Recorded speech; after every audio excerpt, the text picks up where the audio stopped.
Hello, fabulous friends, fans, and superstars. Welcome to Synchronicity Web TV. I am your host, Nadiya Shah, and this is your moment of synchronicity. Well, I'm so excited to celebrate with you today, CynthiaRose, medium CynthiaRose. And CynthiaRose is somebody that I've met a couple of times at the big astrology events. She's always been super lovely, super brilliant. And I'm so excited that now she is coming to Synchronicity University as part of the March 2025 speaker series. As this interview is publishing, you've literally got just a few days left to choose your tuition rate, as low as just $5 a class, to learn from Cynthia and these other astrologers who are part of this upcoming series. And I think we're going to have a wonderful conversation on personal planets and so much more. Cynthia, welcome. Thank you for being here. Thank you, Nadiya. It's wonderful to be here with you, and I'm so excited to be sharing with Synchronicity University. Yeah, me too, because what I remember is you being lovely, you being sweet, you being loving, but also, very intuitive, bringing that whole mystical side to astrology. And that's something that I actually do as well. I mean, I'm a little bit of a nerd, so people may not realize that I'm bringing the mystical in, but I think it's such an important part of astrology. Yeah, I learned astrology alongside from a mentor who was very psychic and intuitive too. So it kind of all started for me together, like palmistry and astrology and intuition. And I would credit my first astrologer with, he threw a deck of cards at me and said, read them. And I was like, what? And he initiated that within me as well and said, go for it. And so he just gave me a basic layout and he said, you got to use your intuition. And that was kind of the opening of me beginning to work with my chart. Oh, I have intuition, my chart. Of course, when he did do that first reading for me, I sat at the edge of the couch like this going, how could you know all this? It was like I don't have any secrets, which, I liked the idea of secrets, but it really initiated me on this beautiful path of evolution that I could continue to grow and evolve, which was the most important thing to me. It's powerful to consider how astrology helps us to do just that, to continue to evolve, to continue to grow. Like we're able to bring consciousness to that journey, because I do think we're always evolving anyways. Now, hopefully we're evolving in positive directions, in directions of greater consciousness, of greater love, greater wisdom, as I like to call it. But yeah, there's always something taking place. There's always some growth happening, but how wonderful to have astrology. So we get to bring in that layer of bringing awareness to that journey. Yes. And when we learn about our little golden design, then we get to work with it at the best way possible. So we can, there are no hidden corners or bad aspects or no hidden corners in the way that, there's always some way of shining a light there that we can come to understand ourselves. And astrology has been fundamental for me throughout my life. And I love seeing other people get excited about it too. Yeah, it's so rewarding to see how we can share that love in all kinds of different ways with people, not just with readings, although that's very rewarding as well. But when we teach other people, when we inspire other people to want to learn more about astrology, about themselves, really, it's so rewarding. Yeah, it's it can be fun as well, and can learn to look at those parts of yourselves instead of just judging them, but learning to look at them and say, oh, how does my Venus, the way I love, speak with my emotions, my moon, and how does that relate to my sun and the doorway of the chart, the rising sign, that ascendant. Oh, now I understand this about myself. And coming from being someone who has 4 very strong masters in my chart. I had to learn, oh, I got to give some attention to this part of my chart. I'm going to give some attention to this part of my chart.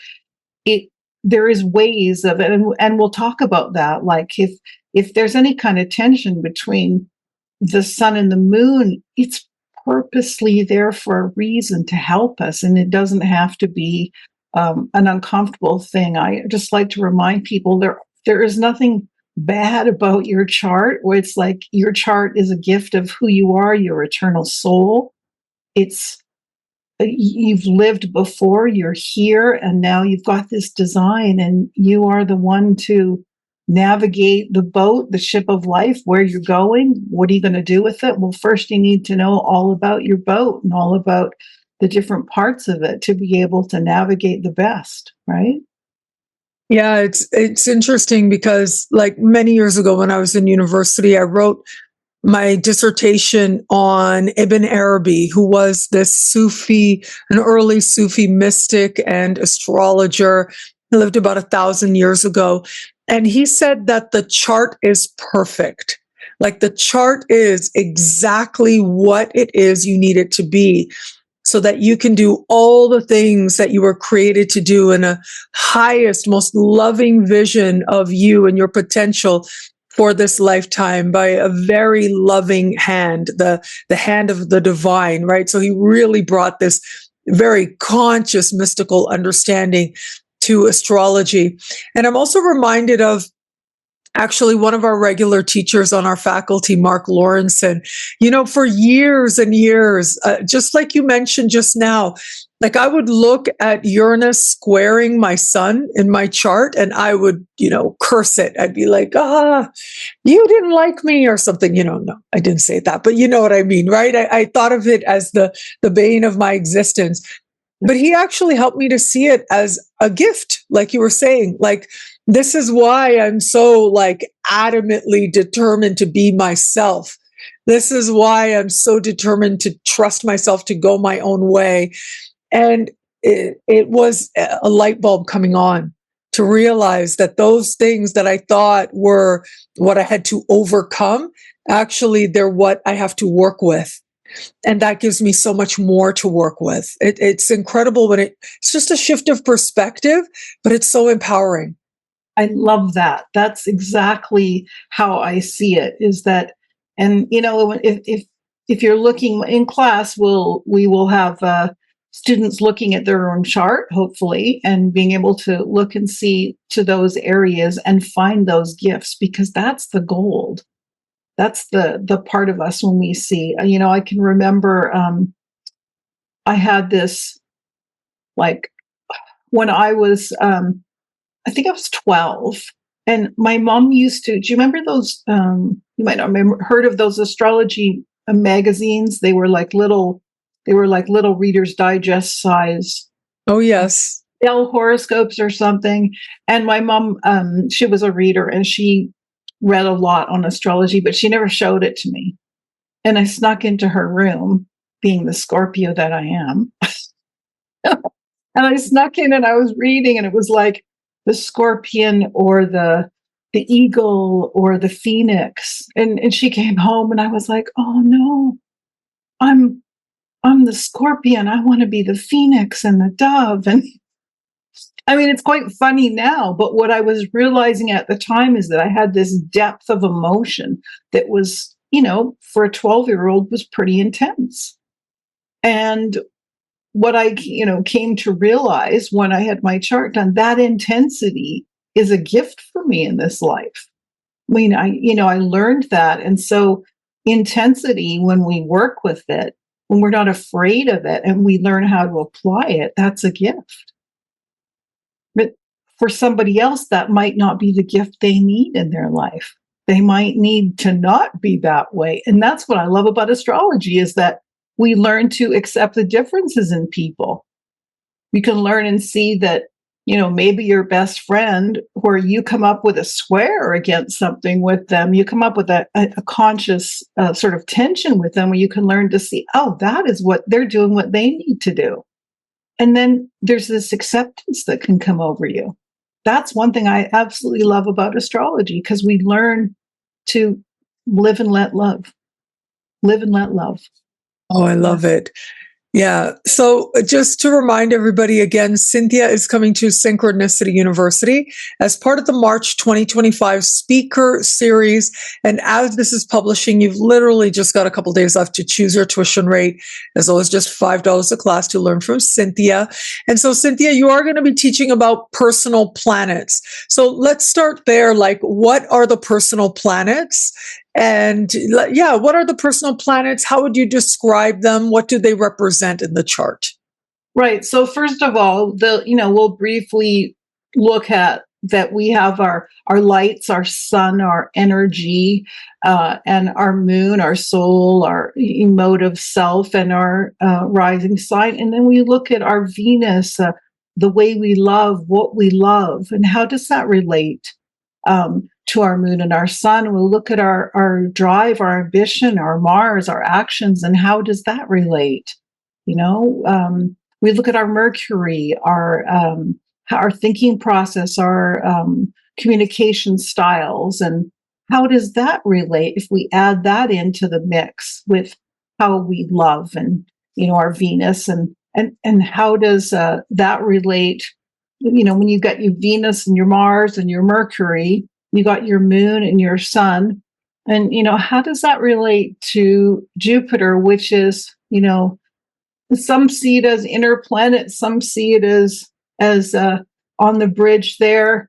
Regardless, how does your Jupiter relate to all of this? And then bring that into the outer planets and Saturn, the work you've got to do. How do you relate to that? Saturn is such a important planet that governs between the inner and outer, and how do we relate to our Saturn is really important too, because that gives us some guidance here. Saturn was maybe our work to do, but also the god of agriculture, giving us the fruits of our labors. So we'll look at that too. And then, can we look at how all of those relate briefly, and maybe more into, like, as we move into the idea of Uranus moving to Gemini, and how will that relate to our Mercury? Look at the design of your planets, your inner world with the outer world, because you don't exist in a vacuum. You have these energies and you're relating to those energies. How does that tie in for you? And we've got Saturn switching. So how will that relate with your Mars? It's like connecting the dots and looking at your personal pattern here, so you can be prepared to move into the next. There's so many planets moving forward. It's like, can we keep it straight with Saturn moving into Aries and Uranus moving into Gemini, and Pluto's moved. And Neptune, when it moves into Aries, how will that relate to your Mars? And we can do that and look at all of that. And then you can apply that to the houses. But if you just look at the planets even and look at how they're all communicating to each other, those are aspects that you're talking about, right? So yes. To look at the aspects of when an outer planet, like we're going to have all these big outer planets shifting signs coming up soon. We're going to get a little taste of it this year. Somebody asked me on Instagram, I once in a while, I'll do this thing called Ask Me Anything. And so somebody said, if you had one word to describe 2025, what would it be? And I was like, taste. It's just a taste of what is coming up in 2026, what we're going to dive into head first. 2025 gives us a little bit of a taste. And it's interesting you mentioned the relationship, because there's one way to understand that, which has to do with aspects, right? Those are very mathematically precise conversations that planets will have, how these planets might speak to those personal planets. But then there's also just looking at it from the perspective of the sign, right? Yeah. Like if you have your Mercury in Earth, let's say your Mercury is in Taurus and Uranus is moving into air, how's that going to speak to you, right? Or we get Pluto moving into air, which is now comfortably in air, how that might awaken that Mercury in ways that maybe you didn't expect. It's very intriguing to think about.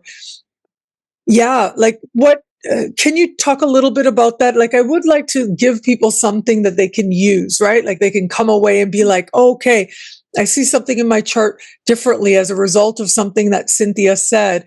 So, how about we talk about Uranus just a little bit? What do people need to understand? You mentioned Mercury and Uranus. Tell me a little bit about that relationship, what people might want to be mindful of, look out for, where it comes to maybe your Mercury sign, and how Uranus moving into Gemini might affect that. Okay. Yeah. So, yeah, when Uranus moves into Gemini and Mercury is co-ruled by Gemini and Virgo, both of them, they're all about communication. And when Uranus moves into Gemini and our world is more about communication, how will you feel about it? Where is your Mercury? So if your Mercury is in air, it may be very, very comfortable. It's a conversation of a trine. If your Mercury is in water, and now we have all that, then, when we tend to have Mercury in water, if you're Mercury in Pisces, if you're Mercury in Cancer, Mercury in Scorpio, then when Uranus is moving into Gemini, it's a little bit of an adjustment there on how to, how do I relate, sense, feel, think? Because even though it's Gemini, even though Mercury is thinking, that's going to be relating, because we're having this dual existence, going to be relating to your moon as well. How does Mercury talk to your moon? What aspect is there? That's going to tie in on how you think about this Uranus and Gemini, which is affecting all of us. And let's not forget that Uranus can be, a bit of a higher up way of seeing things, waking us up to see things. Mercury can be our small kind of little viewpoint of our life. Uranus is like, oh, the big picture. How can we see that big picture? So we can look right now. If you can look at your chart and look at where is your Mercury related to the big picture. How are you seeing that big picture? If that's staring across, if it's an aspect that's in opposition, then you're gonna get a whole different viewpoint that can be more big picture. It can be an area of a give and take. If it's not seen, if it's there can be adjustment depending on the aspect of it too. If it's a square, you might feel like you've got some things to do, right? It's time to. I want to say I never view squares as like bad things either. I just don't see it, because things get done, right? And I can't remember who said it, but like we don't grow sitting on the couch eating bonbons. Don't know where I got that from. It's so true. Yeah. Yeah. We think we'd like to sit, and if you do have a Mercury in a water sign, then this water is a beautiful flow. It flows everywhere. It's not contained, and even if it's it's heading in different directions. Mercury in Scorpio, obviously very different than Mercury in Pisces. But if you're Mercury in Pisces and you're got that creative buzz going or dreamy, and now all of a sudden you've got Uranus in Gemini. Well, that's in air. You've got bubbles in your water. So you're going to have to adjust. You've got carbonated water now, kind of, right? So we need to adjust to that, to realize that when Uranus moves, I like to think of it like, let's go big picture. Where do I need to go big picture in my thinking? And I think all of us do, no matter what aspect we have. Where do I need to go big picture? And I think that there's a lot of suffering when we lose the big picture, and that maybe in our day-to-day things we're looking at, we're using the small picture. But if you can develop a big picture outlook, astrology helps us to do that. We learn to do that. The Sufis you spoke about, they teach that. That's what was taught from these many masters, was to understand that there's a bigger picture, that we can kind of transcend these bubbles in the water that we might feel, or maybe that water might feel hot to you now because, it's like it's got a change of element. And where does that sit in your chart? So, I don't really believe in the cookbook idea of it, but we can use keywords and look at our keywords and say, okay, we've got a new combination here. How am I experiencing my thinking process? If somebody's having a lot of anxiety, and maybe they will be like, you could have a Mercury in Virgo.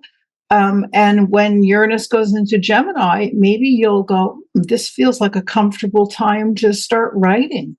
Maybe I haven't been writing. Maybe there's a nice flow there now for me, right? So, and I also like to say something. I know we talk about squares, or the aspects of the squares versus the trines, the beautiful flow, but both of those can be seen as positive or negative. And so I'm really big on the perspective of how can this serve me when we look at everything? How can it serve me? Because like a trine can be comfortable, we might never do anything with it. I liken it back to when I was a music student, and we had people that were just incredibly talented musically, and they never did anything with it. And then you saw people struggling through who actually did something and went far in music. So I kind of look at charts that way, like music, that you're going to have some areas of tension, some areas of flow, and how can we bring those areas into a design that serves someone? So if you've got a Mercury and a Moon that have a tension, well, then your attention is on it too. Yeah, right. If you've got that area of tension, one of the things my teacher used to say is, if you've got an area of tension, like if it is a type of square, where have you got somewhere else to shine some light on it? What other planet can help you shine that light on it? Because sometimes with the square, we don't see. It's like it's right here. I can feel it. So what's over here? What can we look at something else that flows with one of those to help us? So does that make sense? Yeah, totally. And it's interesting, that connection between Mercury and Uranus that you've been talking about, because Uranus is conceptualized by some as the higher octave of Mercury. And so it would make sense, like whatever transiting Uranus is doing, in some way, it is going to help your own Mercury in some way, perhaps reach a higher octave as well. But I love how you also conceptualize squares, because I am very much of that belief as well. Squares get things done. Squares mean something's happening. And I'll tell you, I remember, I've seen this a couple times actually over the years. Someone will have all these grand trines in their chart. Like I remember one guy early in my career, very early, just before I went full-time astrology, which was like almost 19 years ago now. And I looked at his chart, and he just had grand trines in Earth, and that was it.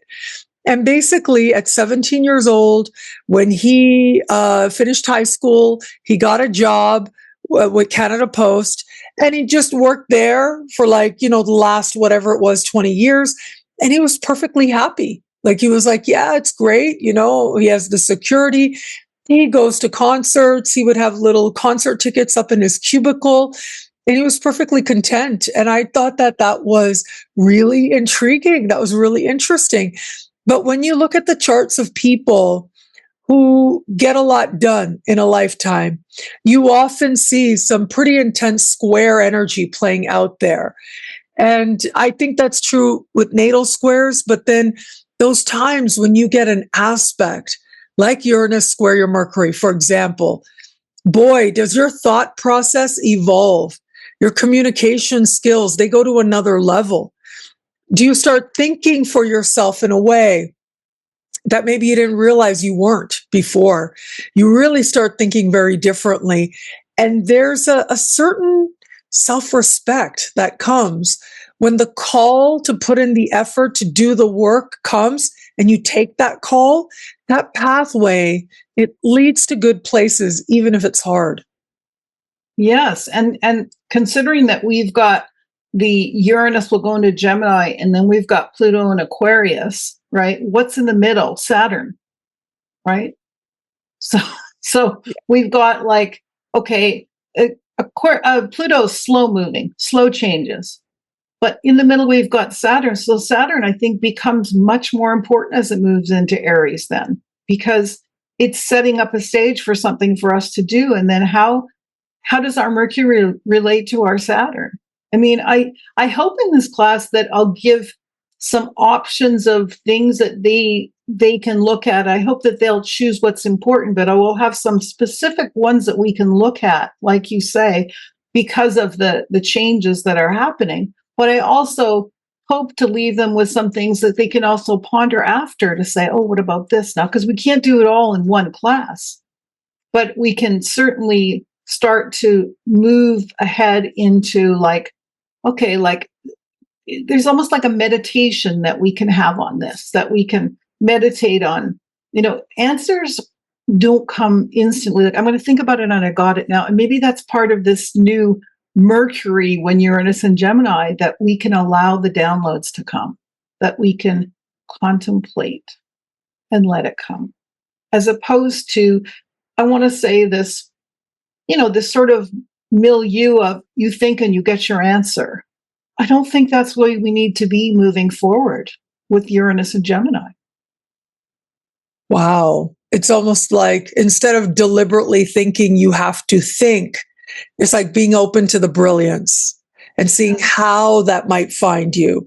It might find you in surprise. It might find you in tension, through frustration, might find you with ease in moments of happiness and pleasure, a lot depending on your natal Mercury, what's happening there and so on. But wow, I really love that idea of sort of embracing Uranus that much more to amplify its more brilliant qualities, because absolutely that's so much of what Uranus can be about. How intriguing to more consciously contemplate that. Well, once again, everybody, Cynthia is coming to Synchronicity University as part of the March 2025 speaker series. You've got a little time left to choose your tuition rate. There's always just $5 a class to learn from Cynthia and these other incredible astrologers joining us in March at Synchronicity University. All those links are below. Cynthia, thank you. I loved learning more about you and you know, garnering some of that wisdom that you bring. And I'm really looking forward to your class. Thank you, Nadiya. I'm really looking forward to it. And thank you, everybody out there, for watching. Until we connect again, take care. Bye. Bye.